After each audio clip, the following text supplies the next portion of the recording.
가처분 소득 대비 가계부채 비율이 보통 140 넘잖아요. 한 150, 170 이렇게 되면 영락 없이 선진국들이 다 부동산 버블 터졌습니다. 일본이 한 138 정도 찍었을 때 터졌고요. 미국이 140인가 할 때 터졌고, 피그스 스페인도 그때 200만 채 지었다가 뻗었잖아요. 152%가 그랬고요. 이태리도 150, 160 찍은 것 같아요. 근데 대한민국이 지금 200 사실 찍었거든요.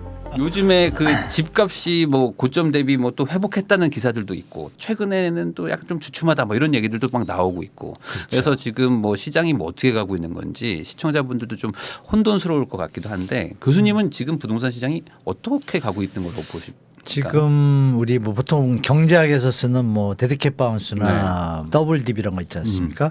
그거랑 조금 거의 흡사하다고 저는 보고 있었어요. 그리고 실제로 데이터나 이런 걸 보면 여러분들이 혹시 시간이 되시면 2008년도에 이제 글로벌 금융위기가 있었다는 건 다 아실 거예요. 네. 그때 이제 거래량이나 정책 그때도 이제 터지고 나니까 시장이 가라앉았거든요. 가라앉고 나서 정부에서도 너무 급격한 하락은 경제에 도움이 안 되니까 뭐 건설사 미분양도 너무 많았고 그래서 건설사 미분양 대책하고 이제 투자 수요 활성화 정책을 썼어요. 네. 썼는데 그때 던졌던 정책 중에 한 90에서 95%가 요번에 13 대책하고 거의 같아요. 근데 그때 던지고 나서 이제 그 스케줄링이라 할까요? 타임 스케줄을 보면 던지고 나서 한 2,000건 서울 아파트 기준으로요.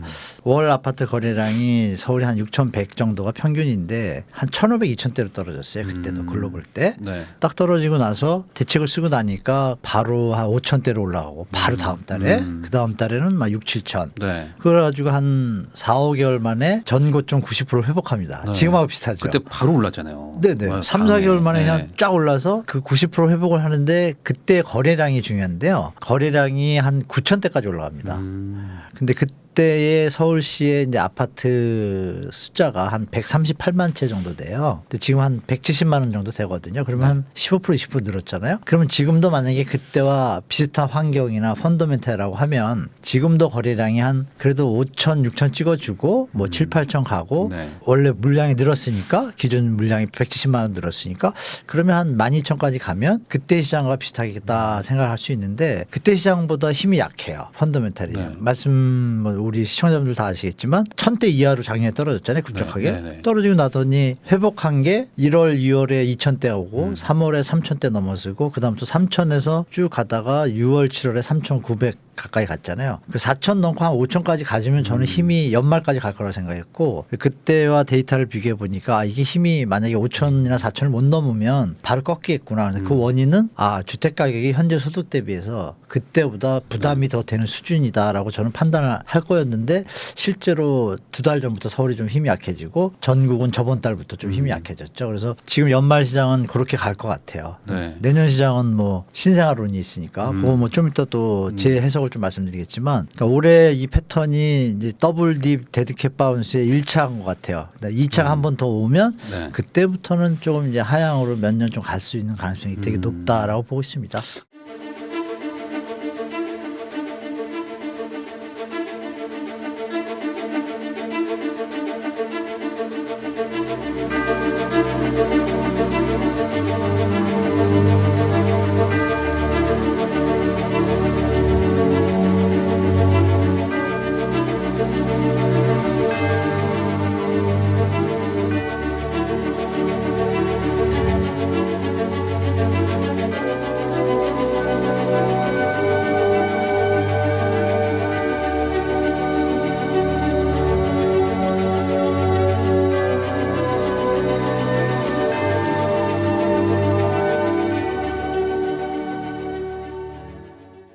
그럼 아까 그 2008년 뭐 2009년 그때 정책과 뭐 되게 네. 흡사한 것들을 썼다. 그래서 이제 단기적으로 막 그때도 올랐던 것처럼 네, 지금도 좀 똑같죠. 예. 올랐다고 말씀하셨는데 그러면 뭐 연초 대비 가장 달라졌던 건 뭐 특례 보금자리론 뭐 그게 영향이 가장 컸다고 봐야 될까요? 많이 컸죠. 거의 40조를 풀었으니까. 근데 그 액수로는 40조니까 어마어마하잖아요. 네. 한강 우리 4대강 이게 20조였는데 난리가 났는데 근데 거기다 또 50년 주담대도 나왔잖아요. 근데 그것도 한 10조 정도 가까이 예산이 투입됐거든요. 한 50조 정도 정도 되잖아요. 네. 대출 확대가. 근데 이제 MB 때도 보면 이제 2008년이요. 그때도 보면 어떤 시장이냐면 그때는 이제 액수로 나오는 것이 아니라 비슷한데 그때는 이제 DSR 제도가 없었잖아요. 없어가지고 LTV를 85%까지 풀어줍니다. 네. 그것도 이제 분양가를 인하하는 현장에 대해서만. 그러니까 그때도 거의 비슷한 효과예요. 그렇죠. 그런 효과가 네. 있었고 올해는 이제 그 정부에서 이제 DSR을 좀 우회해서 이렇게 특례라는 걸 써가지고 했는데 그 효과가 반응은 있었죠 분명히. 분할 반응이 있었고 그 소진이 되고 이제 가계부채가 아시겠지만 조금 가이드 임계점을 넘어섰잖아요. 뭐 한은도 경고를 네. 하고 넘어서니까 소비의 감소 현상이 벌어지니까 이제 정부도 좀 인지를 하고 더 이상 주택 가격을 가계부채로 버티기에는 조금 위험성이 있다고 판단했는지 저번 달부터 다들 스탠스를 바꿨잖아요. 그 F4라고 그러죠. 금융수장 네 분이 모이셔서 회의를 하고 나더니 갑자기 스피커들이 다 다른 장소에서 같은 결이에요. 가계부채를 줄이겠다. 좀 조심해라. 네. 뭐 이런 표현들이 동시에 나오니까 저도 이제 정부가 이제 어느 정도는 좀 예전에 레고랜드 막 그때 사태처럼 그 수준은 아니라고 판단하신 것 같고 가계부채를 조금은 긴축을 들어가겠다고 잡은 것 같아요. 다만 갑자기 또 이런 패턴이 이어지면 시장이 또 급격하게 우리가 금리를 안 올려가지고 환율이 좀 약간 불안하잖아요. 네. 그것 때문에 아마 제가 볼 때는 신생아론을 든 것 같아요. 왜냐하면 명분도 있잖아요. 네. 저출산을 좀 애를 낳아야 확대하는 되니까. 아주 좋은 명분이죠. 그래서 그런 부분이 정부의 이제 입장인 것 같아요. 그래서 그 입장을 우리가 이해하고 시장을 보셔야 되는데 그 액수가 좀 작잖아요. 26조. 그러니까 이게 연착륙의 방향인 것 같다라는 스탠스를 읽으셔야지. 다만 저건 하나 다른 건 있죠. 지방의 이제 미분양분에 대해서 지금 미분양이 좀 줄고 있잖아요. 네. 미분양분에 대해서 양도세 몇 년도까지 뭐 매입하면 양도세 감면해주겠다. 이런 제도가 나오면 이제 수도권은 포함 안 될 것 같아요. 제 생각에. 네. 지방 광역시들은 다시 한번 조금 이제 약간 호황은 아니고 약간 긍정적인 시장으로 잠시 또 바뀔 수 있는 가능성도 좀 있는 것 같아요.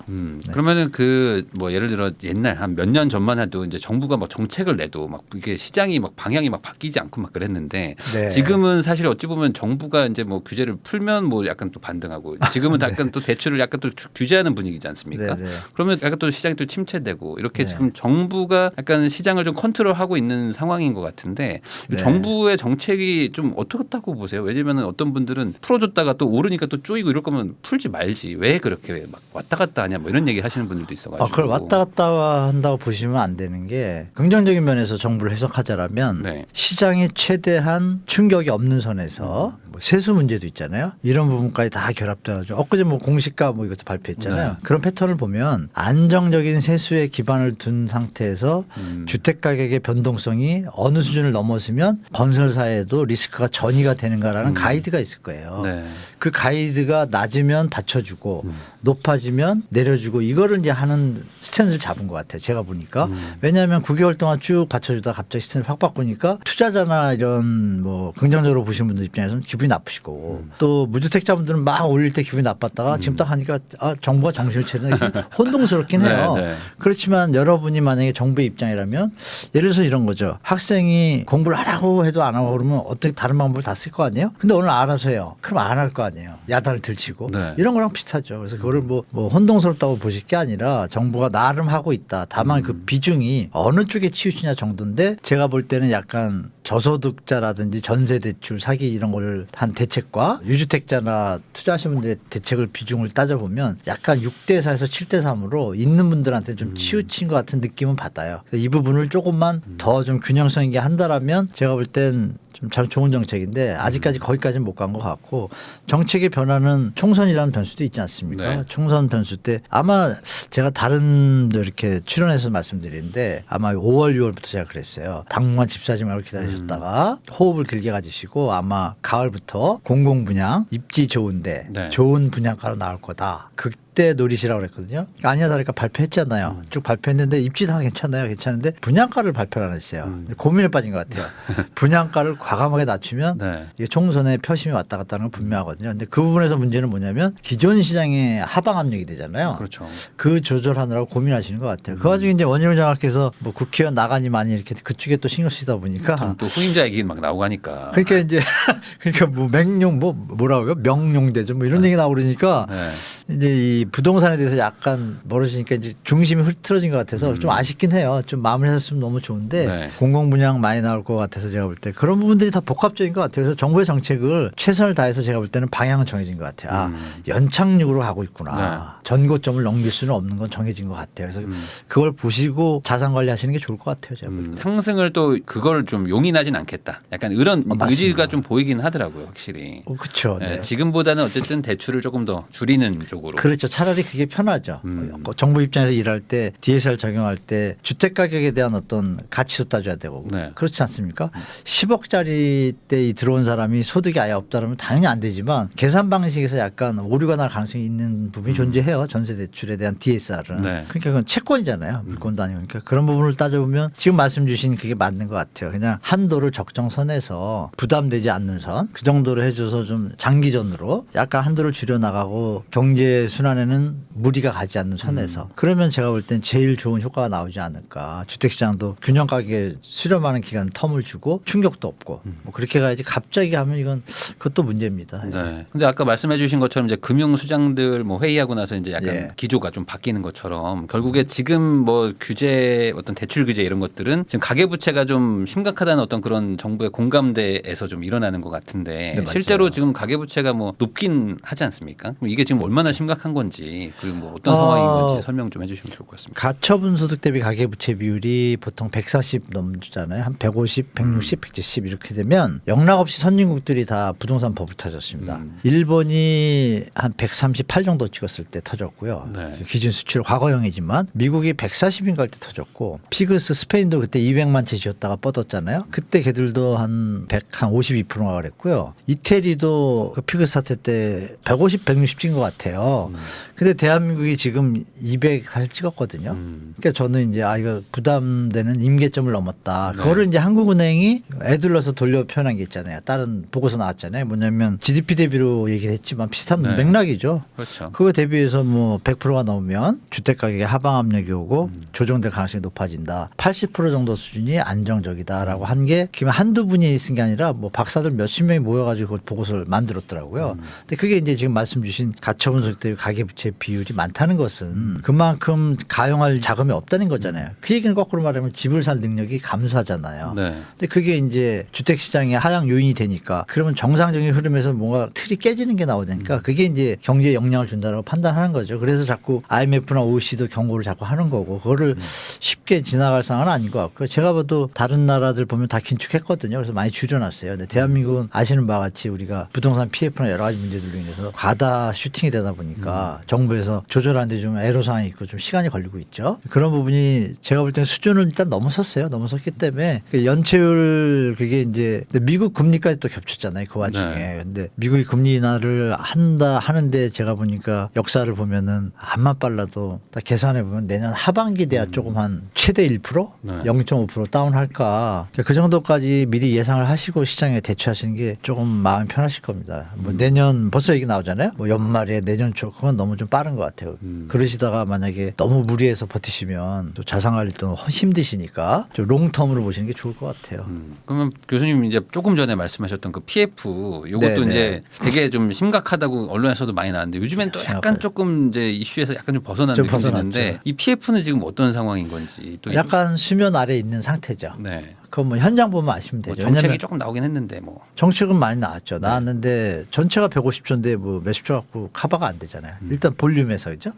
그러면 현장에서 필드를 보면 되지 않습니까? 네. 필드를 보면 되는데 필드에 지금 강남에 이제 뭐 역삼동 뭐 뱅뱅사거리라든지 요번에 또 청담동 거기도 하나 청담동 뭐 또 멈추고. 자빠졌잖아요. 네. 새마을금고에서. 근데 그게 왜 나는지를 우리가 냉정하게 잘 바라보면 현재 어떤 사업장이나 현장들 아파트는 그나마 낫죠. 실소자들이 존재하니까 상가나 오피스텔은 일단 2차 시장이기 때문에 약간의 여유가 있거나 유동성이 돌 때 시장이 활성화되거든요. 그러면 그 현황을 우리가 냉정히 볼게요. 하이엔드가 안 먹힌다? 그러면 지금은 토지 가격이 비쌌기 때문에 사업의 수익성이 안 나오거든요. 그럼 그 사업 수익성이 나와야 은행 입장에서는 빌려줄 텐데 안 나오는데 들어갔다 물리면 손실 보잖아요. 그러니까 그게 지금 막혔거든요. 근데 막힌 지가 벌써 작년 10월이었잖아요. 지금까지 안 풀리잖아요. 근데 가라앉 수면 아래 앉는 건 뭐냐면 여러분들이 보도에서는 많이 안 보시는데 뭐 이게 정치적인 용어 같아서 좀 죄송하긴 하지만 뭐 좋은 면도 있고 뭐 나쁜 면도 있는데 부도난 기사가 많이 안 나오잖아요. 실제로 지금 부도가 작년보다 1.5배, 2배 가까이 좀 늘어나고 있거든요. 이렇게 보도는 없어요. 없고 그리고 또 이런 얘기도 또 있어요. 지금 신용 AA 등급의 회사들 우리가 아는 메이저들은 그나마 PF 이율이 조금 뭐 5% 선에서 왔다 갔다 해요. 6%는 안 가고 그런데 A급만 내려와도요. 바로 뭐 8%예요. 네. 그러니까 뭐 중견 건설사들은요 지금 현실적으로 뭐 뭐. 숨쉬기도 힘들거든요. 네. 왜냐하면 10이 막 이래요. 그러면 보통 현장이 잘 나야 30% 수익이고 못 나오면 뭐 7% 8%인데 지금 이자로 다 까먹잖아요. 그럼 근데 그 현장을 지금 총선이라는 어떤 애매모호한 변수 때문에 지금 막 방치할 수도 없는 거예요. 그 방치해서 또 좋은 일이 벌어질 일은 없고 그러니까 여러 번 말씀하신 대로 정부에서 많은 대책을 던졌는데 던진 것에 대해서 아파트 현장 이런 데는 좀 그나마 난데 나머지 상가, 오피스텔, 뭐 물류 이런 데는 힘을 못 써요. 그러면 그게 이제 자빠지게 되면 거기에 연결됐던 제2금융권이 좀 심하죠. 네. 다 이제 서로 물렸잖아요. 특히 뭐 이순이 간 뭐 증권사나 이런 데들은 정말 악소리 나거든요. 근데 그게 아직 안 터졌잖아요. 안 터졌기 때문에 제가 볼 때는 그 현장에서 또 하나 말씀을 드리면 새마을금고나 신협 있지 않습니까? 신협에서 이제 연체율이 너무 많이 올라오고 있어요. 현장들이. 네. 근데 새마을금고 신협들의 보통 투자처 PF 일으킨 데들이 아파트 비중이 좀 적어요.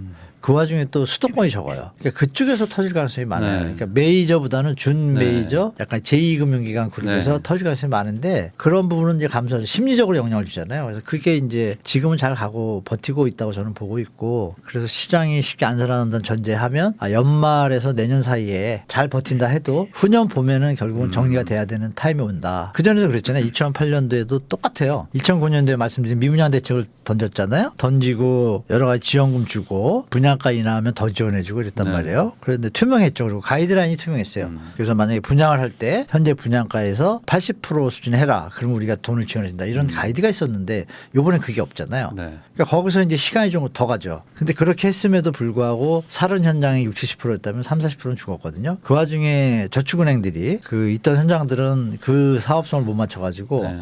왜 20, 30% 할인하면은 남는 게 그렇죠. 없으니까 욕심을 네. 내다가 네. 들고 간 거예요. 이자만 내고. 왜 시장이 좋아지면 해결되니까. 근데 그게 좋아지지 못해가지고 2011년 봄부터 우리가 잘 아는 부산상호, 3호 어마어마하게 큰 데들이 막 연타로 10개인가 11개였죠? 다 터졌죠. 그래서 2030사대 이 40 이분들은 피부를 못 느끼시지만 사실 50, 60부터는 좀 알거든요. 그게 막 사람들 그뭐 난리 났었죠. 네. 진짜. 그러니까 그걸 감안하면 제가 볼 때 지금도 그러면 그때는 저축은행에서 끝났지만 지금은 저축은행은 그 경험이 있으니까 아픈 경험이 있으니까 요번 시장에서는 과도하게 슈팅을 안 했어요. 그래가지고 몇 개만 적어가지 이 금융기관이 과도하게 슈팅한 건 확연하거든요. 그래서 이쪽에서는 어쩔 수 없이 조금은 트리거들이 좀 나올 수 있다. 그게 또 시장에 조금 하방 요인이 될 가능성이 있어요. 언제 할지 모르지만. 그럼 이게 그 말씀하신 거는 이제 정부가 뭐 이렇게 막아보려고 해도 사실은 이제 좀 어쩔 수 없이 좀 이렇게 터질 수 있을 가능성이 높다 이렇게 봐야 정부가 막아오려고 한 건 어떤 면에서 긍정적입니다. 왜냐하면 사실 이렇잖아요. 은행도 지불 준비율 10%인데 어느 날 대표님하고 저하고 만약에 여기가 5천 명인데 여기 은행이 하나 있어요. 근데 10%만 있고 90%는 대출 주고 있다고 우리가 그렇죠. 돈 찾으면 어떻게 돼? 뱅크로이잖아요. 네. 다 안 찾는다는 전제잖아요. 그러니까 그쪽도 마찬가지죠. 부동산 PF도 정부가 근데 안 도와주면 어떻게 돼요? 유동성을 확보해주면 이게 유지가 되고 기회나 어떤 뭐 일시적인 유동성 부족으로 흑자 도산하는 그런 일은 막아야 되잖아요. 그거를 이제 정부가 그 역할을 한 것이죠. 그래서 추경호 장관이 그 얘기를 했잖아요. 우량 현장에 대해서 부실 현장은 얘기를 안 해요. 네. 표현을. 네. 그럼 그거는 우리가 새겨들어야죠.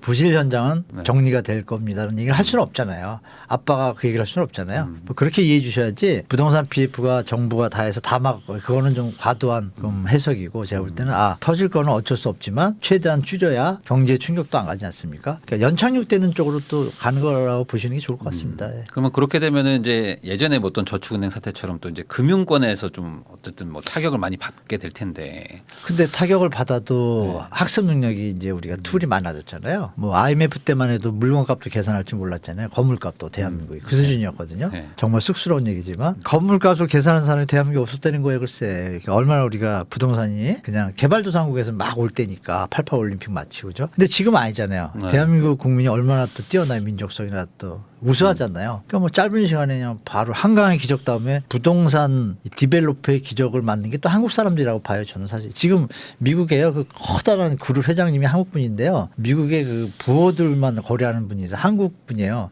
그 감정평가사인데 가셔가지고 찾았는데 네. 유명해요. 그러니까 한국 분들이 이렇게 유능하다는 거예요. 그러니까 제가 드릴 말씀은 뭐냐면 터질 수는 있다. 그러면 상승에는 도움이 안 되잖아요. 네, 그렇죠. 그러니까 하락하거나 정상화에는 도움이 되잖아요. 근데 그럴 가능성이 되게 높지만 그 충격이 뭐 제가 생각할 때 IMF 때처럼 그런 거를 그러니까 막 무대책으로 막 당할 수준이 아니다 이제는. 우리도 이제 올라왔다. 툴이 있기 때문에 네. 그게 이제 만약에 어떤 게 죽었잖아요. 그럼 그때는 우린 이걸 살 판단력도 없고 돈이 있어도. 네. 근데 외국 애들은 다 집어먹었잖아요. 골만삭스하고 다 가져갔잖아요. 근데 우리가 알았다면 우리가 다 샀겠죠. 자체적으로 이번 우리 디벨로퍼나 뭐 펀드 매니저들이 뭐 펀딩해가지고 다 샀을 수 있잖아요. 근데 지금 우리 뭐 조각 투자부터 뭐 다 잘하잖아요. 그런 툴이 있기 때문에 충격은 오는데 그것이 예전처럼 뭐 이런 수준까지 가기에는 우리가 너무 대비책이 많다. 툴이 많고 또 자본율도 또 있거든요. 그런 부분에서 시장의 하향 안정화 연착륙의 방향성에서 그것에 트리거를 할 뿐이다라고 보는 게 나을 것 같고 나라가 뭐 망할 일은 전혀 없을 것 같습니다. 예, 과거보다는 어쨌든 조금 더 약한 수준의 어쨌든 하락세의 어떤 그 시작이 될 수는 있다. 이게 네, 그렇죠. 근데 또 여전히 금리도 뭐 아직 높은 상황이고 하니까. 네, 그게 이제 제일 변수죠. 제가 볼 때 미국이 만약에 미국이 침체 살짝 가고 있는데 네. 숨어 있는 걸 뭐 다 말씀드리긴 뭐하지만 미국 상가들 다 지금 아파트로 용도 변경해서 짓고 있거든요. 호텔 같은 거 하던 거 때려치고 그럼 뭔가 이게 경제 소비 시스템에 뭐가 변화가 있잖아요. 호텔이 부시고 아파트죠. 그게 되게 많거든요 지금. 그럼 우리도 그 시장에 대해서 좀 분석을 하고 그럼 저도 해서 뭐 나중에 또 말씀드리겠지만 분명히 어떤 패턴의 변화가 일어나고 있다. 그리고 부동산을 통한 어떤 건설 산업의 조금 뭐 확장이나 어떤 이런 걸로 인해서 GDP를 상승하는 정책 네. 이런 것들이 예전엔 통했는데 예전엔 그게 GDP 한 15% 20% 차지했으니까 지금은 5%밖에 안 되니까 명분성이 좀 약해지는 거예요. 그러니까 여기에서 지금 각국 정부들이 부동산에 대한 포지션하고 경제 포지션의 비중을 지금 막 조절하려고 애쓰는 것 같아요. 그래서 이런 얘기 하잖아요. 워런 버핏이나 주식분들이 그런 얘기 하잖아요. 다시 이런 장은 안 올 거다. 코로나가 이제 딱 기가 막히게 던졌잖아요. 네. 네, 그래서 사실 뭐 우리 부익남 시청자분들 중에 코로나 겸사해가지고 조금 갭 투자해서 잘 성공하신 분들 많이 계실 텐데 이번처럼 이렇게 폭등하고 이런 것들이 다음 장에는 올 수 있을까라고 했을 때 온다라고 보는 분도 계시지만 저는 제가 볼 때 이미 자산가들한테 다 여쭤봐도 자기들이 봐도 이건 코로나 같은 거 다시 오지 않는 한은 자산 인플레이션은 이번이 뭐 어마어마하게 몇 돈을 번 풀었으니까. 몇백 년 사이에 최고일 거라고 판단한다 그러니까 우리 시청자분들 그 수위를 좀 조절하셔서 자산 관리나 투자 이런 거 하셔야 되고 무주택자분들은 그러면 예전보다 그런 뭐 트라우마 한없이 올라가는 이런 시장은 이제 안 오니까 좀 긴 호흡을 가지고 시장을 보셔도 조급해 안 하셔도 큰 문제 없을 거라고 좀 말씀드리고 싶네요.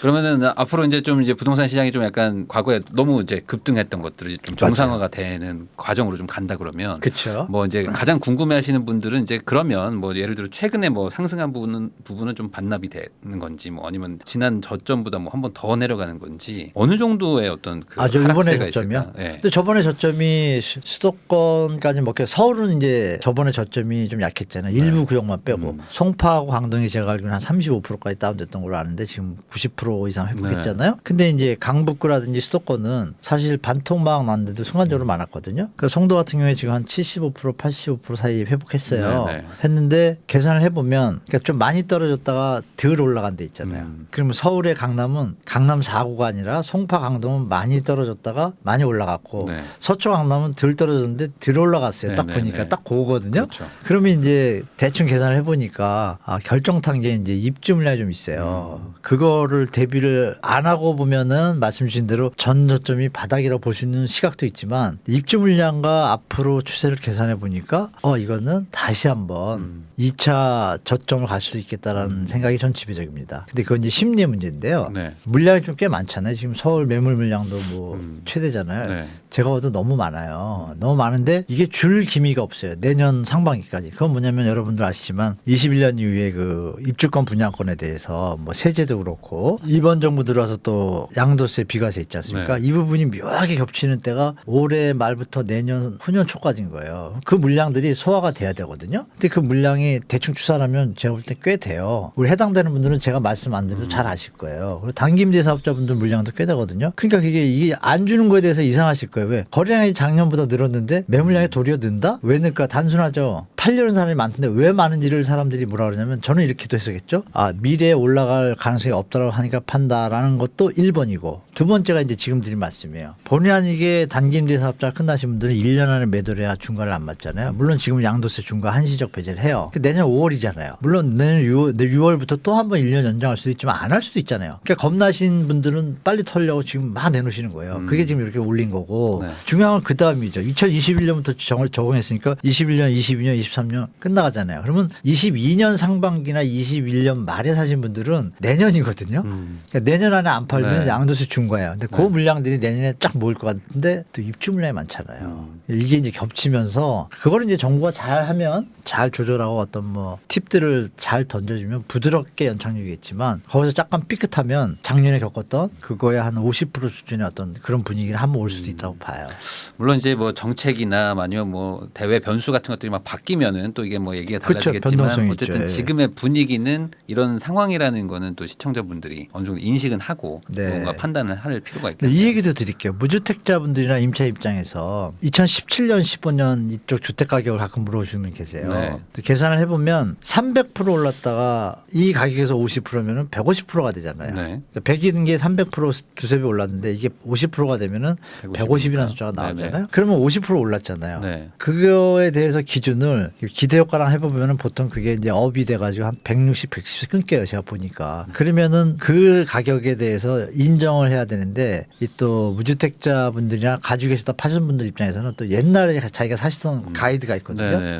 근데 그거 보시면 또 실기를 할 수가 있어요. 네. 그러니까 너무 바닥을 뭐 지하까지 가라 이렇게 보셔가지고 한없이 기다리시면 안 되고 자기가 생각하시는 가이드를 정하는 게 좋은데 그 가이드는 뭐 여러분들이 아시는 M2라고 있잖아요. M2 그 분위기를 좀 같이 보시면서 경제 성장률이나 이런 부분들이 좀 살아날 기미 이런 것들하고 맞춰서 가격을 인정해 줘야지 무조건 뭐 몇 년도 가격이 돌아와야 된다. 뭐 막 몇 이런 년도 거. 이런 네. 표현은 사실 부적절해요. 만약에 대한민국이 2차 전지가 대박이 나가지고 다시 상승률로 한다 그러면 지금은 거품이 껴있지만 이게 몇 년 지나면 그렇죠. 거품 가격이 안 오는 네. 상태면 또 이어지잖아요. 물가 상승률의 패턴이랑 맞잖아요. 그러니까 그런 거를 한번 뭐 이런 우리 뭐 부익남이나 네. 이렇게 유튜브 좋은데 자꾸 접수를 하시면 많이 도움 받으실 거예요. 무리해서 살 필요도 없지만 절대 무리하게 기다리다가 타임을 놓칠 실수도 안 하실 수 있다라고 좀 말씀드리고 싶어요. 그러니까 예. 지금은 뭔가 좀 극단적인 거는 아니고 다 그렇죠. 뭐 너무 급할 필요도 없고 또 너무 또 맞아요. 여유 부릴 필요도 맞습니다. 없고 그냥 맞습니다. 지금은 뭐 적절한 그냥 포지션에서 항상 맞습니다. 좀 지켜보고 맞아요. 있어야 된다.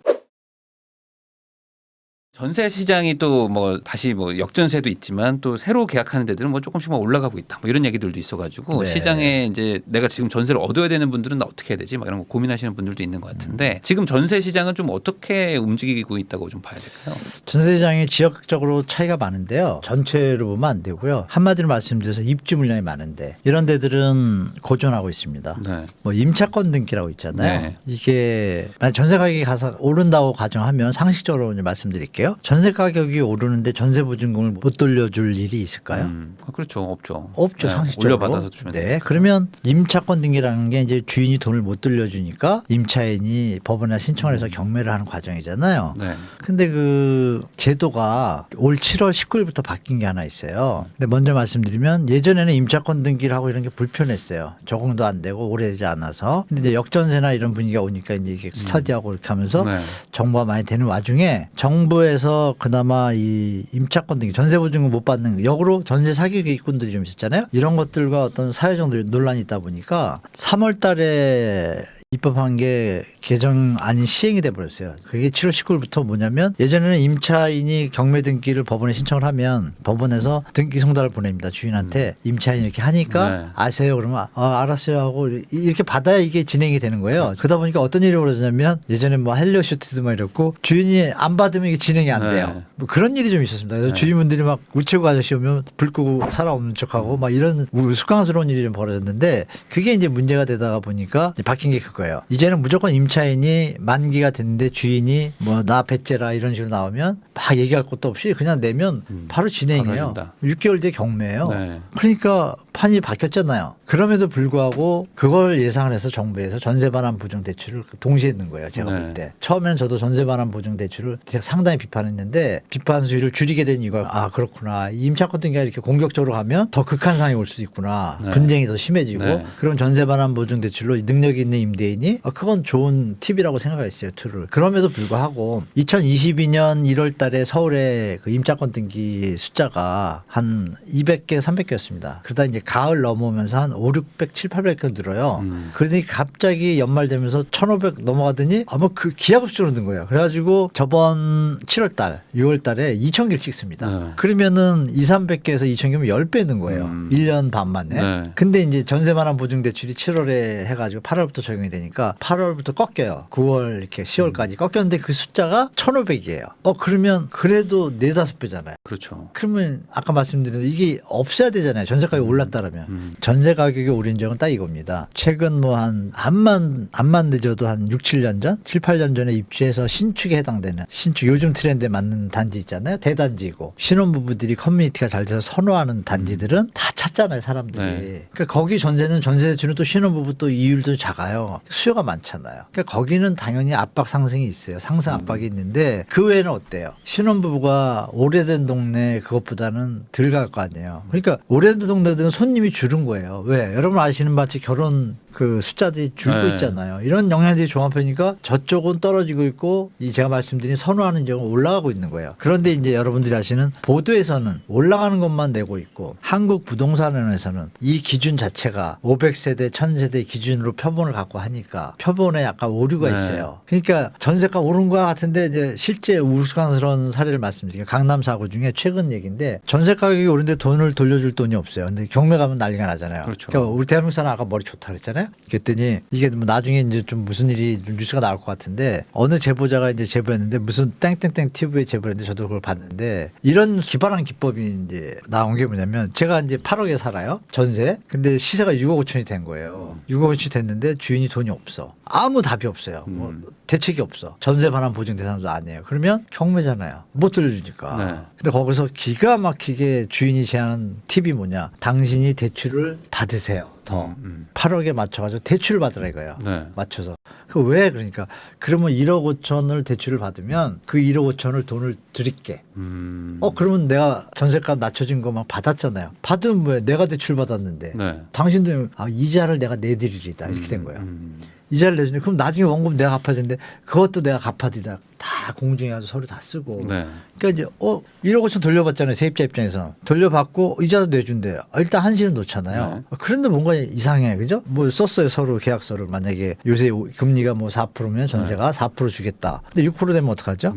그때 가서 계약서 또 쓸 수도 없잖아요. 네. 그것까지 써요. 만약에 변동금리가 어떻게 되면 그거 주겠다. 네. 이런 걸 쓰고서 그 세입자는 거기다 또 안심을 시키는 팁이 뭐냐. 이렇게 하면은 전세보증보험이 가입이 된다. 또 가입이 되니까 전세보증금이 보호를 받잖아요. 그러니까 뭔가 이상하지만 그 세입자는 하게 된 거예요. 왜 1억 5천 돌려받지. 주인이 다 해주겠다 그러지. 이자도 내주고. 근데 일단 문제가 없잖아요. 네. 주인 입장은 경매 안 당하잖아요. 이게 이제 서로의 합의 맞은 거죠. 그러면 결론은 시세는 얼마? 6억 5천인데 네. 8억으로 신고가 되잖아요. 뭐 그런 사례까지 있답니다. 그러니까 이런 걸 우리가 감안할 때 전세 시장이 지금 뭐 폭등하는 건 아니잖아요. 전세 이자 때문에 우리가 지금 민감한 건데 네. 지금 전세 가격이 폭등했더라도 만약에 금리가 뭐 0.5면 의미가 있겠어요? 아무 의미 없잖아요. 그렇죠. 그러니까 금리의 영향을 탄 변동성인데 중요한 것은 이제 입주 물량이 서울에 지금 많이 나옵니다. 뭐 대표님도 아시지만 지금 물건이 너무 많아요. 저 서초구하고 강남구에 신규 아파트가 너무 많이 나와가지고 인근으로 퍼져가지고 좀 다우닝 효과가 좀 시작됐거든요. 그 수도권은 이제 시작일 겁니다. 이제 조금 전세 가격 조정이. 네. 그래서 아마 연말쯤에는 전세 가격도 하락이라는 기사가 뜰 거라고 저는 보고 있어요. 그래서 그거 맞춰셔가지고 보시면 될 것 같고 전세 대출이 당분간 상상이 좀 힘들 것 같다라고 저는 보고 있습니다. 개인적으로.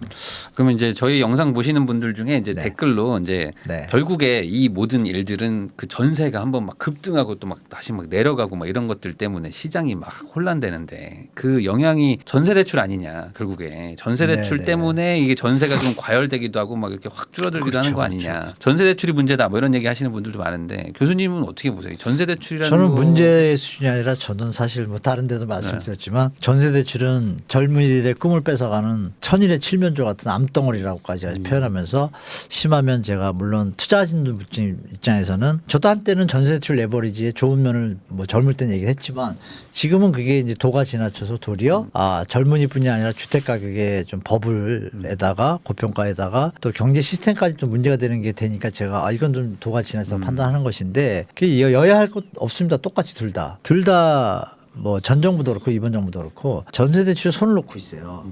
유주택자 전세 대출이라는 게 상식적으로 맞나요? 안 맞잖아요. 근데 그걸 맞게 얘기하는 분이 있어요. 그것도 국토부 관계자가. 네. 저 깜짝 놀랐어요. 그러니까 그분들은 논리가 뭐냐면 수요 창출인 거예요.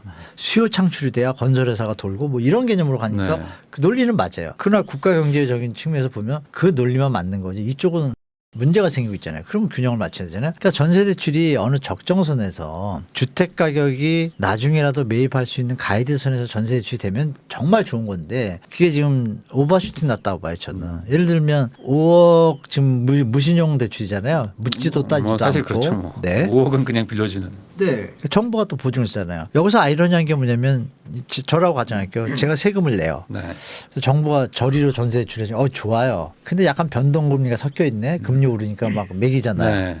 다 고스란히 내야 되잖아요. 근데 만약에 전세 대출이 없다고 가정하면 다 없다고 가정하면 전세가격이 이렇게 올랐을까? 그건 아니거든요. 당연히 집값이 2억인데 전세 대출을 정부에서 3억을 해준대. 그러면 어느 바보가 전세가 3억인데 집을 2억에 팔겠어요? 네. 4억에 그렇죠. 팔죠. 네. 그거 당연히 올라가죠. 그러니까 아주 단순한 원리인데 그게 오버슈팅이 나니까 집값이 더 오버슈팅이 났다고 네. 봐요, 저는.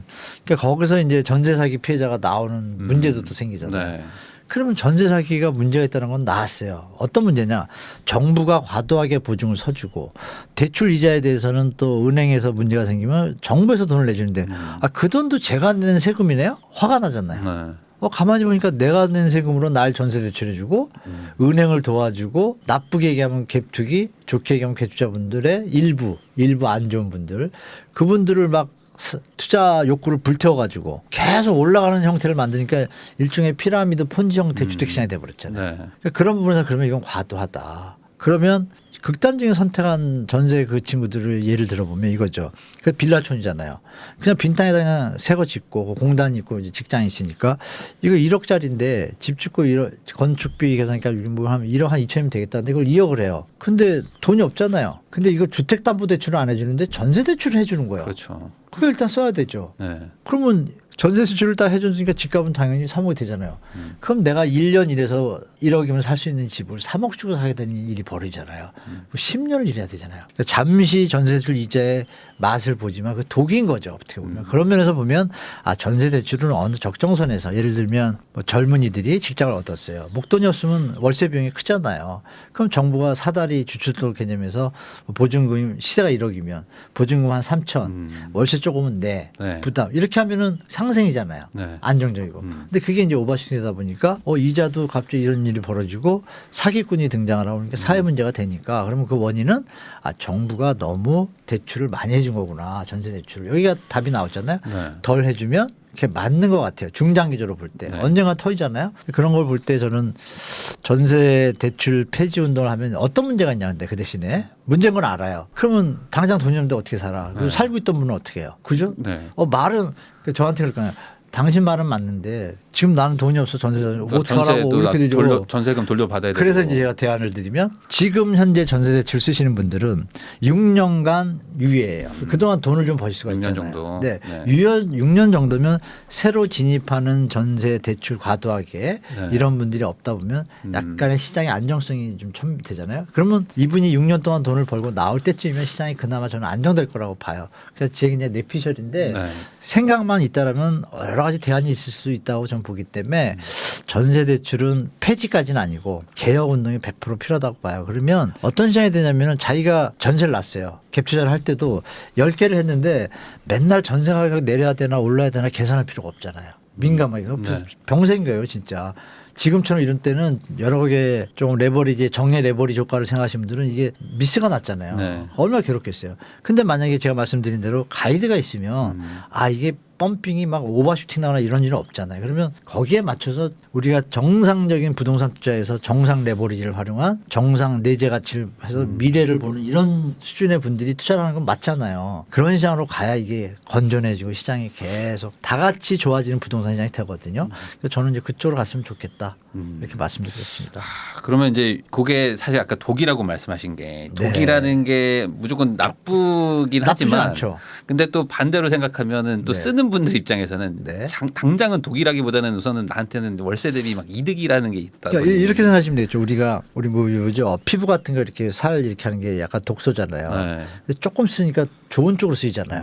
그러니까 필요악 같은 거 그 범위를 벗어나지 않으면 큰 해는 없잖아요. 네. 그러니까 말씀 주신 대로 좋은 효과 분명히 있어요. 전세 대출이. 네. 그런데 그게 너무 과다해진 게 과도하니까. 너무 많이 빌려주니까. 그렇죠. 결론이 그거예요. 너무 많이 80%씩 빌려주니까 막 빌려주니까. 독이 돼서 도리어 해가 되는 상황이 사회 문제로 나타나는 거죠. 제가 볼 때. 네. 그러니까 그 부분에서 이제 뭐 제가 드린 말씀이 100% 맞다는 것은 아니고 분명히 방향성은 좀 맞다고는 좀 확실히 봐요. 그래서 젊은이들이 전세만 계속 사는 뭐예요. 차라리 주택 가격이 안정돼서 월세를 살아도 돈을 모아서 집을 살 수 있다는 희망이 있어야 지금 저출산 때문에 대한민국이 세계 1호로 자꾸 없어진다는데 그런 네. 얘기 듣고 싶지 않잖아요. 그러니까 그런 부분에서 젊은 분들의 희망 세포가 좀 살아날 수 있게 기성세대들이 전세 대출은 약간은 조금 건전한 쪽으로 정말 사회에 도움이 되는 쪽으로 가이드를 다시 한번 전 국민 전문가들이 모여서 네. 한번 토론이라도 해봤으면 좋겠어요. 좀 유예 기간을 좀 두고 이제 좀 비율이라 좀 많이 낮춰가지고 네, 맞습니다. 좀 어느 정도 이제 진짜 그냥 적당히 빌려줘야지. 사실 너무 많이 네. 빌려주는 게 있어요. 아, 신용도 그럼요. 안 보고 뭐 아무것도 안 이런 보고 일도 그냥. 있잖아요. 2억짜리 집을 주는데 지점장님이 네. 대출 많이 올리면은 인사고가 올라가니까 이거 저 평가를 갖다가 그냥 막 가라로 네. 3억짜리 쓰고 가격을 올려버리니까 대출도 더 나오잖아요. 그렇죠. 그러니까 이게 오버슈팅이 돼서 그러면 전세보증보험 못 드는 분들은 할 수 없이 그 값을 따라가야 되고 그러니까 오버슈팅 나와가지고 자기 모은 돈 다 잃은 분들이 극단적인 선택하고 이런 구조는 없어야 된다 이거죠. 제발. 네. 예. 결국에 이게 어떤 구조적인 문제 때문에 사실 이런 사기나 네. 뭐 이런 것들도 일어나니까 그렇죠. 어쨌든 여기에 좀 원인을 좀 해결을 하면은 이런 것들도 많이 좀 줄어들기도 네, 하고 좋은 쪽으로 활용할 수 있게 약간 할 수 어느 있다 정도 이거죠. 약간 월세화를 하는 게 또 나은 부분도 있기도 있는 것 같아요. 네. 어느 정도. 월세가 빨리 되면 안 되죠. 또 빨리 그렇죠. 되면 너무 또 빨리 되면 갭투자하시는 안 되고. 분들은 네. 이제 브레이크 현상 벌어지니까 천천히 가면 좋을 것 같아요. 예. 그 아까 얘기하신 것 중에 이게 신생아 특례 아, 네네. 이제 내년이죠. 이제 뭐 이제 며칠 이제 남지도 않았는데 아마 조만간 이제 네, 발표하고 이제 할 것 되죠. 같은데 네, 바로 하죠. 예산은 27조 막 이렇게 얘기하는데 네. 이거 현실적으로 누가 받냐 이런 얘기 하시는 분들도 있거든요. 이것 때문에 애 낳을 수는 없지 않냐 뭐 이런 얘기 하시는 분들도 있고. 그거는 아니가 맞아요. 정확히 보셨네요. 요거를 좀 어느 정도 시장에 영향을 줄 거라고 좀 보세요. 그러니까 지금 뭐 말씀 주신 대로 네. 대출 받으려고 애를 억지로하는 얘기가 한 네. 반 정도 되고요. 네. 기존의 반은 마침 계획이 있던 거예요. 아, 집 살 생각은 없었어. 네. 그냥 사랑하다 보면 아기가 나올 수 그렇죠. 있잖아요. 그런데 좋은 게 나왔네? 근데 그분들한테는 이제 잠재 수요였지만 유효 수요가 될 수가 있잖아요. 바로 살 수 있잖아요. 네. 그분들한테 100% 도움이 돼요. 그리고 5년 동안은 절이니까 네. 그거 충분히 활용하면 되는데 이제 문제는 뭐냐면 1억 3천까지 소득 범위를 넓혀주잖아요. 네. 그러면 주택 가격이 뭐 강남에 이런 데 가격을 생각해 보면 5억도 도움이 되잖아요. 근데 조금 자산이 있는 분들 입장에서 근데 계산을 진짜 잘해 놓은 곳이 뭐냐면 1억 3천인데 자산 가격이 5억이에요. 그러면 현재 1년이라고 가정하면 6억을 갖고 있는 거잖아요. 그럼 강남을 들어가기 힘들어요. 네. 그럼 5년 10년 정도 된 대기업에 1억 3천 소득자래야 그러면 반 쓴다면 3억 모으고 그래도 8억이잖아요. 강남 진입까지는 약간 안 되고. 어려운 상태로 네. 라인을 잡은 거예요. 네, 네. 그러면 이 얘기 뭐냐면 중저가라고 할 수는 없지만 중저가 시장의 거래 활성화를 위한 이제 저출산 명분도 있고 네. 활성화 명분도 있고 그 부분에 타겟을 둔 것 같아요. 결론은 정부의 입장도 현재 가격이 펌핑되는 수준이 아닌 다우닝 되는 거를 막아주는 잠재 수요를 유효화시키는 데 초점을 둔 것 같아요. 네. 그러니까 우리 시장에서 판단하실 때 이거 갖고 언론이 아마 더 떠들 거예요. 펌핑되고 시장에 네. 절대 그건 믿으시면 안 되는 게 계산을 해보면요. 26조 6천억이잖아요. 뭐 말씀드렸지만 50조 작년에 올해 네. 썼던 것좀 계산을 한 반의 효과잖아요. 근데 여기서 문제가 뭐냐면 반 정도 중에서 7만 개 공공분양 3만에다 공공임대 3만 민간 분양 1만 2세대에다가 공급을 하겠다라고 지금 발표를 하면서 그 문구랑 연결돼요. 그러니까 이 신생아 특례령 중에 대충 뭐 2억 잡아도 한 15조, 18조 정도는 그쪽에 들어가는 거예요. 네. 어떤 시장? 신규 시장, 네. 신축. 그러면 그거는 기존 주택 시장에 들어오는 게 아니잖아요. 네. 그 공공분양은 분양가가 저렴하잖아요, 시세 대비. 그럼 얘는 시장에 영향을 덜 줄 거잖아요.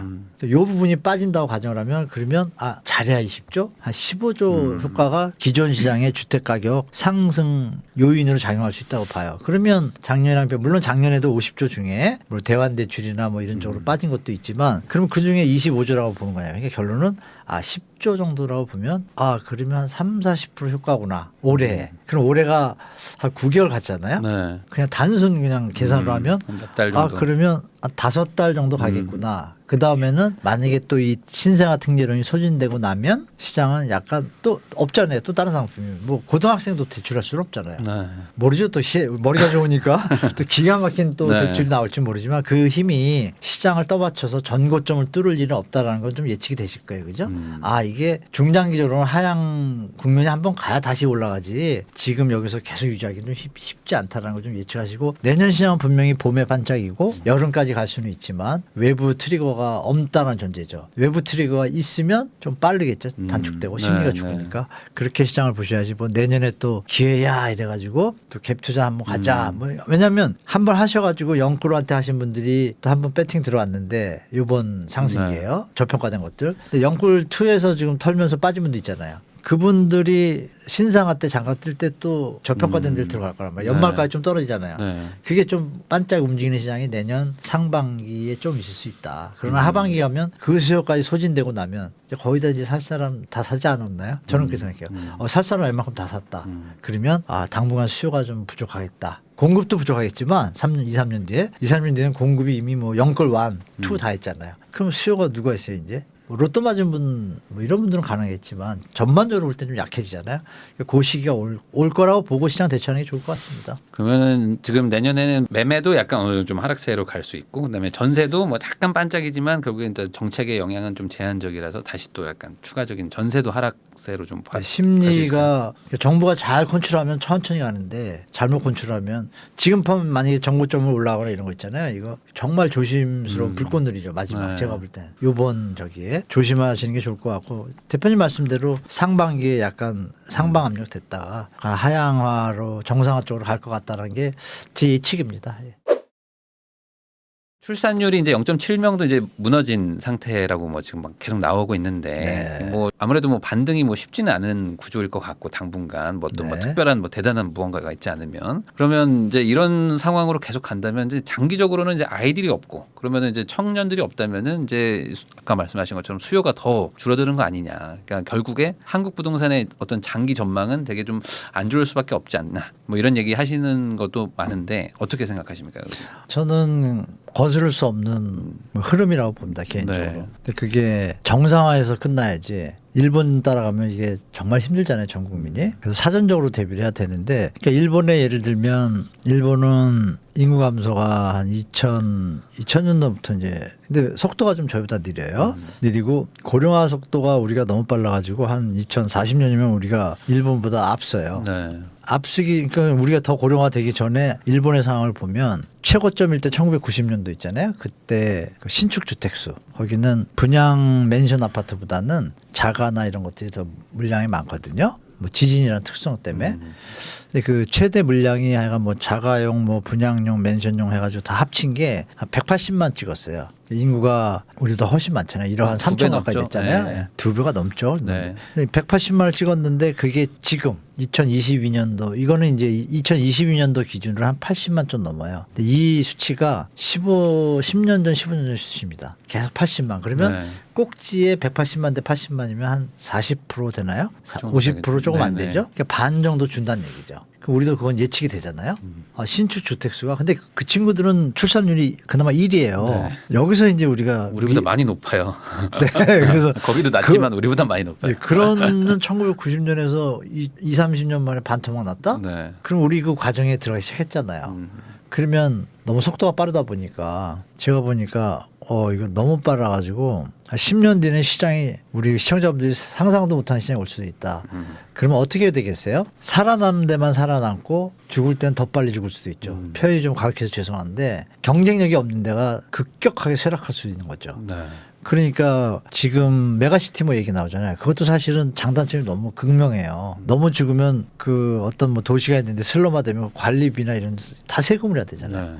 그러니까 이런 부분에서 뭐 진짜 중요한 시기인데 그러니까 지금 일본 시장의 상승이 도쿄가 막 했다고 하는데 물가 상승이나 그동안 GDP 다른 나라들에 비하면 도쿄 상상 가격이 심하게 하면 껌값인 거예요. 주택 가격이. 네. 그 와중에 요즘 또 엔저 현상 벌어지면서 이제 일본에 집 사러 가는 분들 주위에 좀 많아졌거든요. 네. 아 이건 더 내려갈 일이 없다라고요. 싸니까 환율이. 네. 뭐 역대 최저 수준이 뭐 10년 내 최저더라고요. 네 맞아요. 그러니까. 우리 입장에서죠. 네. 엔저니까 네. 그 나라 분들 입장에서 아닌 거죠. 자꾸 올라가니까 네. 이게 올라가다가 나오는데 그러면 이제 역으로 우리가 생각해 보죠. 쭉 내려갔다가 어느 바닥이라 그러면 내려갈 데가 없잖아요. 거기서 올라가는 데가 있을 거 아니에요. 그럼 그 올라가는 때는 어느 지역이 투자 대상이 될까요? 투자 관점에서 보면. 올라갈 때요? 아무래도 좀 좋은 동네. 내재 가치가 있고 네. 미래 가치가 발전할 때잖아요. 그러면 대한민국은 정해졌죠. 뭐 땅도 일본보다 작긴 하지만 근데 우리가 쓸 땅은 더 많죠. 이 안에서 뻔한 거죠. 아 정부가 여야를 할 거 없이 바뀌던 말도 상관없이 국가 뭐 종합계획이 있잖아요. 그 종합계획의 틀에서 잡혀진 지역들은 살아날 거예요. 그러니까 거기서 이제 약간의 인터벌이거나 거리에 어떤 갭이 있는 지역들은 제가 볼 땐 쇠락 속도가 좀 빨라질 것 같아요. 그래서 그런 부분을 보시고서 특히 지방 서울 할 거 없이 서울은 그나마 이제 도시의 어떤 규모의 경제가 어느 정도 갖춰졌으니까 그 뭐 하락폭이나 상승폭이 다른 데보다 낮고 높고 할 수 있잖아요. 근데 그 외 지역은 정말 이제 조심해야 되는 시장이 오고 있다. 그래서 정말 그러니까 이런 거죠. 뭐 묻지마 투자하던 시대는 이제 네. 끝났다라는 게 딱 이제 앞으로의 시장인 거죠. 앞으로는 공부하고 정확하게 자산 가치와 어떤 내재 가치를 판단할 줄 알고 이런 것들을 다 분석할 줄 아는 경제 시스템까지 이런 상태라야만 초과 이익을 향유할 수 있지 그냥 예전처럼 이런 분위기 있잖아요. 저금리 툭탁툭탁 이거는 사실 오기 힘들 것 같아요. 제가 볼 때. 그래서 사실 뭐 최근에 막 뭐 뭐든지 다 올라가던 시절이었으니까 네, 맞아요. 그런 거는 사실 어렵죠. 그다음에 그것도 우리 갭 투자하시는 분들 중에 이제 따라서 하시는 분도 있지만 미리 알고 공부하시는 분도 있잖아요. 네. 뭐 대표님처럼 네. 그런 분들은 뭐 제 주위에도 그런 분 많거든요. 상당히 2012, 13년도 때 많이 했을 때 소득 대비 계산하니까 그때는 PIR이 한 8, 900개 안 됐어요. 그러면은 우리가 그때 성장할 때니까 네. 그때 뭐 저도 그렇고 제 주위도 그렇고 이 정도면 충분히 내려갔다 하고 매입을 들어갔을 때 그 뒤에 받쳐주는 수요가 존재하는 시장이잖아요. 네. 근데 앞으로는 그 수요가 좀 줄잖아요. 근데 그걸 감안해서 그러니까 그게요. 예전처럼 이런 폭등은 이제 없다가 그 얘기죠. 왜 똑같이 오긴 오는데. 그죠? 저평가됐다가 올라갈 때가 분명히 오는데 그걸 공부한 분들이 알 수 있는 거고 또 무주택자분들 임차인들 문진 입장에서는 저평가가 됐을 때 과도하게 내려가는 걸 기다릴 것이 아니라 공부를 해야 이 정도면 살만하다. 그러면 거래가 늘어나고 그게 이제 저는 진바닥이라고 보는데 그거는 아직 안 왔다. 그게 오고 나면 새로운 시장이 오지만 지금의 2030, 40이 아마 30, 40, 50, 60이 돼가잖아요. 그때는 대한민국 시장이 지금의 이런 시대는 이제 다른 네. 양상을 띌 거라고 보기 때문에 지금 너무 많이 집 가진 분들은 빨리 자산관리 준비 들어가셔야 되는 게 맞고 좀 공부를 좀 하셔야 될 것 같습니다. 제가 볼 때. 네. 그럼 아까 이제 어떤 뭐 소위 말하는 좋은 지역은 좀 살아남고 아닌 지역들은 뭐 빠르게 조금 더 좀 위축이 될 수도 있다. 맞아요. 네, 이런 얘기 해주셨는데 그러면은 뭐 소위 말하는 강남 불패 이거는 앞으로 한 10년 정도 안에는 아직 좀 유효한 10년은 거라고. 유효한다고 20년은 좀 아슬아슬해요. 10년 정도는. 네, 왜냐하면 네. 주거 환경이 이렇게 좋지가 않나요. 제가 얘기하면 또 안티 팬들 많으실 텐데 그냥 제 생각입니다. 네. 저도 뭐 거기 많이 살아봤고 주위에 사시는 분들 계시는데 일단 신분 상승이나 네. 어떤 직주 근접에서는 뛰어나요. 그건 확실해요. 네. 그럼 뉴욕의 맨하탄도 마찬가지예요. 내가 100억짜리 집을 사는데 200억을 벌고 있으니까 가능하잖아요. 그 관점에서 투자 요소가 추가적으로 붙는 것인데 우리는 그게 아니라 투자 요소가 거의 1등인 거예요. 강남이. 그렇죠. 네. 근데 이제 막상 살아보면 요즘 신도시 좋잖아요. 살아보신 분들은 아실 거예요. 안 살아보신 분들은 모를 텐데. 그러니까 제 주위를 보면 느끼는 것 같아요. 제가 제 동기들이 다 뭐 돈 많이 버는 사람도 있고 덜 버는 네. 친구도 있고 중산층도 있잖아요. 조금 이제 여유 있는 친구들 보면 벌써 강남에서 다 이미 별로 없어요. 20명 있었다 그러면 예전에 한 10년, 15년 전에는 있었어요. 그때는 40대니까 돈도 잘 벌고 뭐 네. 이랬는데 지금 이제 더 나이가 들고 나니까 어떤 형태냐면 너무 마트를 갈래도 30분 걸리고 네. 근데 이제 신도시는 마트 가려면 5분도 안 걸리잖아요. 이런 어떤 쾌적성 이런 것 때문에 약간 좀 약간의 이동이 있어요. 그러니까 이 부분이 이제 그 세대가 베이비 부모잖아요. 네. 베이비부모가 약간 빠져나가는데 병원 있지 않습니까? 병원 시스템이 있는 것도 하나 있어요. 강남 쪽에 많잖아요. 병원 시스템만 약간 신도시의 포지션이 딱딱 몇 개가 되면 강남은 약간 다우닝 되고 그다음에 물론 저 삼성 마이스 단지 때문에 삼성요 다시 한번 기회는 있겠지만 주거로서는 사실 1등이라고 할 수는 없을 것 같아요. 1등으로 가면 이제 차라리 용산이나 네. 뭐 이쪽이 좀 빠져나가는 신도시의 장점이 나타날 것 같은 시대가 올 것 같아요. 한 10년, 20년 지나면 좀 확 바뀔 것 같습니다. 왜냐하면 강남에 지금 25층, 30층을 졌어요. 네. 30년, 15년 뒤면 벌써 20년 차, 30년 차 그렇죠. 빌딩들이 나오거든요. 네. 그럼 30년 차 됐는데 아시잖아요. 이제 관리할 게 많아지고. 근데 신도시들은 분명히 주거 전용 면적이나 녹지 공간들이 강남보다 더 좋단 말이에요. 네. 그럼 여기서 교통만 해결되면 누가 여기 살아요? 저기 살죠. 교통과 의료만 해결되면 사실. 정확하십니다. 네. 교통과 의료만 있으면 물론 학교도 있지만 그거에 어떤 분산 효과가 있고 직주 근접의 의미가 약해지면 강남의 시대는 바뀔 수도 있을 거라는 시나리오도 있지만 미국을 봤을 땐 뉴욕 맨하탄이 살아 있잖아요. 네. 뭐 그런 것도 같이 보셔야겠죠. 그러니까 아직 뭐 한 네. 10년 정도를 만약에 그 장기 정도라고 보면은 뭐 그 안에서는 아직까지는 관성이 또 있기 때문에 어느 정도 좀 이거는 유지는 생각하셔야 될 것 같아요. 대법원이나 네. 국회가 이 정치하시는 분들이 속을 모르잖아요. 우리가. 네. 이 부동산 관계하시는 분이나 무주택자들 정치하는 사람들 속을 모르잖아요. 그분들이 어떤 저거 해가지고 갑자기 뭐 세종시로 수도를 옮기겠다 이랬다고 가정할게요. 그런 거에 대해서 우리 준비를 하고 대비를 하셔야 되는 것 같아요. 그리고 소리를 내야 될 것 같아요. 국민들이 이제는 정치인들이 막 하는 형태로 끌려가가지고 막 이런 시대는 접어야 될 것 같아요. 다들 힘들기 때문에 그런 건 뭐 번외로 한번 생각해 보시면 좋을 것 같습니다. 네. 말씀해 주신 거가 이제 출산율이 결국엔 이제 아주 낮기 때문에 이제 네. 아이들이 없어진다면 꼭 강남은 뭐 사실 여러 가지를 다 갖추고 있어서 뭐 강남이라고 뭐 평가받는 거지만 사실 학군지들은 나머지는 좀 나빠도 우리는 되게 학원이 잘 돼 있어 뭐. 여기는 애들이 막 공부를 잘해. 뭐 이런 지역들은 뭐 지역마다 좀 있지 않습니까? 이런 데들은 뭐 좀 한 10년, 15년 정도로 봤을 때는 지금 사실상 좀 많이 가치가 좀 지금보다는 좀 평가받기 좀 어렵지 않을까. 요게 저는 또 그렇게 안 보는데요. 이건 아닙니까? 네. 학군지는 그래도 좀 더 갈 것이다. 살아갈 것이다. 더 살아날 것이다. 저는 그렇게 보는데요. 그 이유 좀 알려주시면 좋을 것 같습니다. 수축 사회잖아요. 이제 수축되는 사회가 돼가잖아요. 수축 사회가 되면은 핵심들만 더 어떤 서바이벌 본능이랄까요? 그런 게 오래 유지가 되는 요소들을 갖고 있잖아요. 네. 그러니까 예를 들면 바깥에 막 살고 막 놀러 다니는데 비가 와요. 그러면 피해야 되잖아요. 네. 그런 거 안 치면 생존 본능이 있잖아요. 그런 거 안 치면서 보면은 우리가 사회생활하는 데 있어서 좀 더 나은 삶과 좀 더 나은 가치, 뭐 자산 증가 이런 걸 생각하면 배우고 공부하고 이게 기본이잖아요. 네. 근데 그게 더 중요해지는 시대가 될 수도 있는 거죠. 반면에 미국처럼 일반 노동하는 분들의 어떤 가치가 더 높아지는.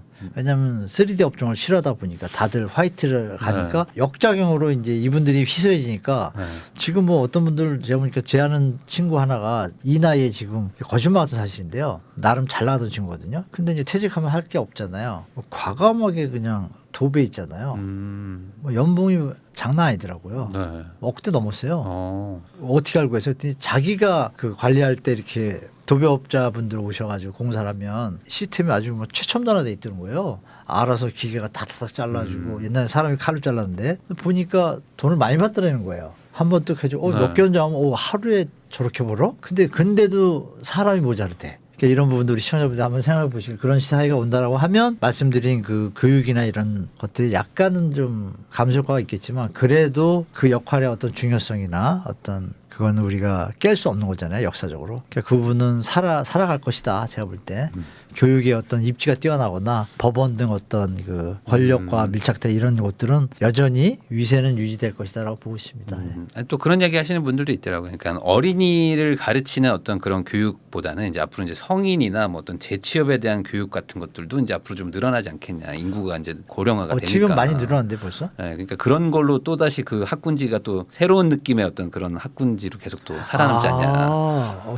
뭐 이거 중년 이상의 분들의 어떤 대학 교육 뭐 이런 것들 네, 뭐 말씀하시는 그런 거예요? 것들은 이제 그러니까 어린이를 가르치는 학원들이 이제 뭐 노인을 가르치는 학원으로 이제 바뀌면서 계속 그 학군지가 유지될 수도 있다. 뭐 이런 얘기 하시는 분들도 있더라고요. 좋은 발상이시네요. 그거 가능한 시나리오죠. 네. 가능한 시나리오인데 노인분들의 어떤 소비? 네. 소비나 교육열 이게 베이비 부머 세대가 약간 한 20년을 갈 수 있겠네요. 왜냐하면 그 시니어 마케팅이라고 해서 일본이 사실상 네. 그 시니어 헬스 뭐 이렇게 제가 젊을 때 3, 40년 전에 그러니까 우리 지금이랑 비슷한 거죠. 네. 아 이게 도움이 될지 모르겠는데 이제 뭐 좀 아니면 편집하셔도 되고 그때 제가 한때 거기 빠져 그렇구나 일본이 시니어 시대니까 우리도 노인이 많으니까 시니어 산업이 되게 각광받고 나서 우리나라에서 그 몇십 년 전에 막 앞서가는 분들이 시니어 헬스케어하고 막 박람회를 많이 했어요. 그 보도에도 많이 나왔는데 네. 너무 빨랐죠. 너무 빨랐네. 그래가지고 망하셨어요. 다 네. 망했는데 일본은 산업 현황이 어떠냐 보니까 생각보다 소비 여력이 그렇지 않다는 않았구나. 거예요. 네. 게다가 연금 제도가 잘 돼 있으면 외국처럼 네. 그러면 원래 버는 소득의 그런 부분이 잘 돼 있으면 노인분들의 한 60, 70%가 그런 능력이 되는데 대한민국도 그게 약하잖아요. 빈곤율이 더 강하니까. 그런 걸 생각하면 그분의 말씀은 일부는 맞는 말씀인데 다른 나라랑 비슷한 수준일 거라고 예측하는 건 조금 너무 긍정적인 방향이고 우리는 빈곤율이 좀 높잖아요. 네. 연금 이런 타는 분들이 비율이 작으니까 그걸 감안해서 시장에 접근하는 건 좋겠네요. 제가 볼 때.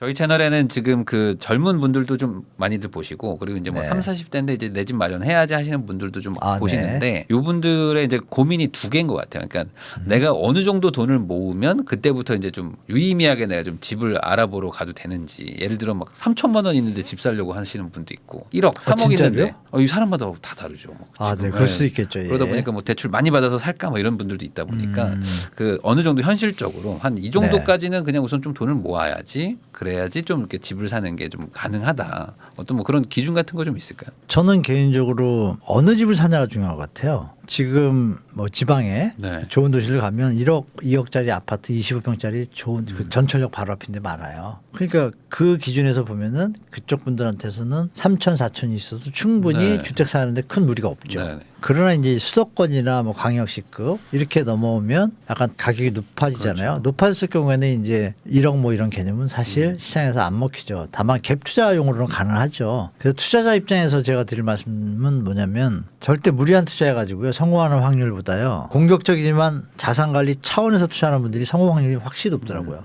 그런 관점에서 보면은 1억을 가지고 자가 주거용이라고 그러면 저거 권하겠습니다. 제가. 네, 자기가 나름대로 스케줄링을 갖고 갈 테니까. 그러나 투자용이다 그러면 1억 갖고 얼마를 벌려고 투자할지 모르겠지만 그런 투자 방식은 저는 지향했으면 차라리 전세 레버리지의 변동성의 정책에 따라 움직이는 것도 앞으로는 일어날 수도 있기 때문에 아까도 말씀을 드렸지만 지금 예전처럼 그런 시장이 다시 온다라는 보장은 저는 90% 이상 없다고 보기 때문에 대비해야 되잖아요. 그렇다면 제가 볼 땐 최소한 또 올인하면 안 되잖아요. 사람이 네. 비상금이 있어야 되는 것처럼 그렇다면 최소한 3억 정도 그러면 됐을 그 때 자기 자본이 한 어느 정도 돼야 될까요? 뭐한 50% 정도. 아니, 저는 자기 자본을 얘기하는 거예요. 자기 자본이 한 집값의 한 절반 정도. 이 정도면은 그래도 절반이 좀 아니어도 가능하죠.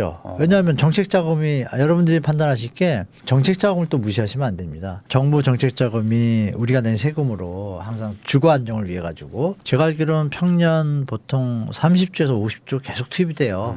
근데 그 정책 자금이거든요. 금리가 안정적입니다. 비교적. 네. 근데 그런 것들은 어떤 개념이냐면 미국의 30년 모기지처럼 고정금리로 그냥. 그런 개념이에요. 직장 생활 쭉 유지하면서 집을 안 이런 개념이니까 그게 계속 유지가 되냐. 딴 나라도 그걸 다 도입을 한 것이고. 그럼 우리도 30년 모기지 개념에서 보면 DSR을 적용했는데도 내가 충분히 감당 가능해요. 그럼 내가 투자의 개념, 자본 차익의 개념을 후순위로 둔다라면 그거는 제가 볼 땐 자산이 지금 정부에서 하는 거 생애 최초는 같은 뭐 10% 20%만 있으면 집 사잖아요. 그러니까 본인이 계산만 잘하시면 돼요. 뭐 돈이 적다고 내 자본이 50% 이런 기준은 큰 의미가 없다고 봅니다. 그래서 그때그때마다 정부가 정책 자금을 주면 그거 보시고 활용하셔야 되고 또 민간에서도 하는 경우도 있고 직장에서도 또 뭐 이건 죄송한 얘기지만 은행이나 이런 데는 또 직장 주택 기금이 있어요. 네. 자기들이 저렴하게 주는. 네. 그런 분들이야 뭐 자기 자본 생각할 게 뭐가 있나요? 제가 말씀드린 대로 내가 지금 집에 거주하고 내 아내와 내 자식, 아기가 방에 있고 공부하고 이런 게 더 중요하죠. 그렇죠. 우리가 행복을 위해서 하는 거는 가족의 행복인데 돈에 맞추는 게 아니라 가족의 기준을 맞춰야 되잖아요. 그러면 그 돈이 내가 감당할 수 있다 그러면 갈 수 있는 거잖아요. 그래서 지금 드린 답변은 그거죠. 내 분수에 맞게 감당 가능하면 언제든지 그냥 해도 된다. 대출의 액수가 중요하지 중요한 게 아니라고 보는 거죠. 소득이 감당할 수준. 감당할 수 있는가? 소득이 정책금리를 활용했는데 내 자본이 20%인데 내 소득이 한 20-30%밖에 안 나가요. 그럼 뭐 애니타임이잖아. 애니타임 애니면 다 살 수 있는 거잖아요. 그러니까 자신의 어떤 마인드 컨트롤이 좀 중요한 것 같습니다. 그리고 지금이 좋지는 않더라도 이런 얘기도 있잖아요. 폴 사무엘슨이 한 말이 기억이 나는데 그분이 경제학자잖아요. 막 했는데 야 이거 행복이 도대체 어디서 나오나 자본을 다 해보니까 결론이 그 사람이 썼잖아요. 행복은 소유분의 욕망. 뭐 이렇게 거꾸로 해도 되죠. 네. 그러니까 소유하고 욕망분이 있으면 소유가 커지면 욕망이 10인데 소유가 100이면 행복하잖아요. 분자에 있으면. 역으로 생각하면 또 반대로 생각하면 되잖아요. 그게 우리나라 말로 하면 분수에 맞게 사는 거잖아요. 그렇죠. 뭐 만족을 그러니까 하면 네, 그러니까 행복해지는 거죠. 10억이 있는데 나는 목표가 5억이었어 그러면 벌써 행복하잖아요. 근데 거기에 집이 있어. 작은 네. 집이라도. 그렇게 수치를 맞추셔야지. 옆에 친구를 봐가지고 쟤는 50억짜리 집인데 나는 15억이야. 아 뭐 이러면 이건 불행하잖아요. 네. 그래서 아프리카 분들이 더 행복지수 높잖아요. 한국 분들은 낮잖아요. 네. 그러니까 우리가 이제는 선진국 대열에 들어가니까 집 사는 걸 갖다 이렇게 개념을 약간 좀 바꾸셔가지고 국가나 정부는 물론 살 수 있게 도와줘야 되고 정책 자금 많이 해줘야 되고 우리가 낸 세금이잖아요. 네. 그걸 잘 해줘서 다 같이 집이 있어도 이 얘기 드리고 싶네요. 싱가포르이 집이 90%잖아요. 자가보유율이 어떻게 보면. 근데 민간 시장이 잘 돌아가요. 왜? 인간은 욕망이 내가 알맞게 분수에 맞게 살아도 돈을 더 벌고 여유가 있으면 더 좋은 집을 갖고 싶잖아요. 네.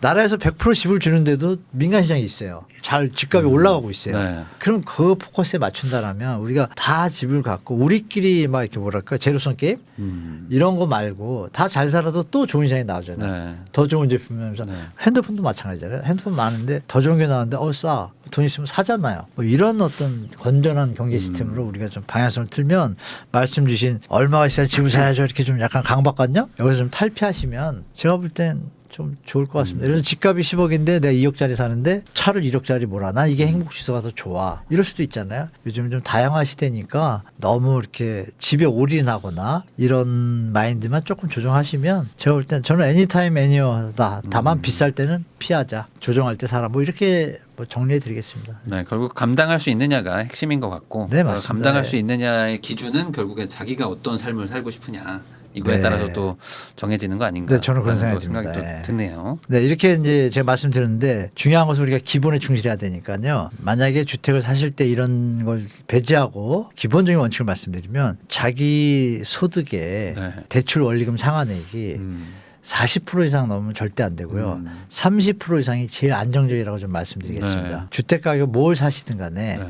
30%면은 충분히 제가 볼 때는 어떤 리스크나 변화가 와도 시장에 대처할 수 있는 범위라는 게 많이 밝혀졌거든요. 네. 뭐 세계 언론도 그렇고 논문도 그렇고 그래서 거기에 맞추시면 제일 기본적인 원칙을 지키시는데 도움이 되실 거고 아까 걸 활용하시면 좋을 것 같습니다. 아, 그러니까 우리나라가 뭐 DSR 한 40% 정도 해주는데 그걸 네. 조금 낮춰가지고 한 네네. 30% 정도만. 그때는 아무데나 아무 타임이나 뭐 아무 곳이나 해도 큰 문제가 없다라는 게 이미 많이 밝혀졌거든요. 네. 충분히 감당 가능하다라고 보니까 그때는 아무 때나 하시고 아까 말씀드린 대로 정책 자금 충분히 활용하시면 뭐 내 집 마련에 좀 도움이 되실 것 같습니다. 네, 또 네. 고정금리로 또 받으시면 또 계산도 또 맞습니다. 쉬우니까 네, 그렇죠. 그렇게 네, 해가지고 결국에 내가 잘 감당 가능한가 요걸 좀 맞습니다. 따져보는 게 중요할 것 같습니다. 네. 네, 그러면 이제 아까 어느 정도 무주택자분들은 뭐 요번에 이제 2차 하락이나 어떤 이런 부분이 좀 있을 수가 있기 때문에 그때를 좀 생각을 해보라 이제 말씀을 좀 어느 정도 네. 해주셨는데 그 1주택자 있으신 분들은 요즘에 사실 그 어느 정도 좀 집값이 요 정도 됐고 뭐 하니까 네. 모아둔 돈에다가 해서 조금 상급지 한번 가볼까 뭐 이런 생각들도 계속 하시거든요. 벌써 다 가신 것 같은데 제가 알기로는 간 분들도 사실 많죠. 아직 안 가신 분들 아직 안 계시겠네. 가 분들도 지금 조금 그렇죠. 있죠. 아직 못 가신 거죠. 네. 타임 놓치신 거죠. 네. 그죠? 어떻게 보면. 그래서 내가 가고 싶은 데는 좀 올랐고 나는 우리 집은 좀 안 올랐고 막 이런 분들도 있으니까 약간 이게 차이가 좀 벌어졌다고 할까요?